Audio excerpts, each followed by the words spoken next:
Ikaw ay ma-offeran din ng loan ni GCash, no? Okay? So, may mga sekreto po dyan para mas mabilis po tayong ma-offeran or mapili ni GCash.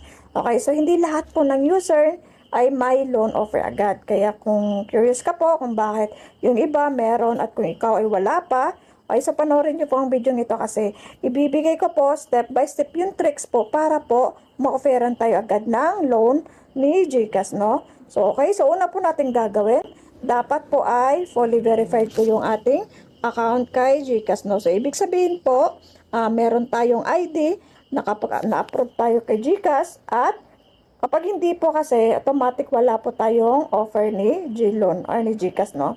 So, pangalawa po natin gagawin, hindi lang po tayo dapat cash in lang po ng cash in, no? So, dapat po gamitin din natin yung, ito po, mag-load tayo. Pangalawa po, magbayad po tayo ng mga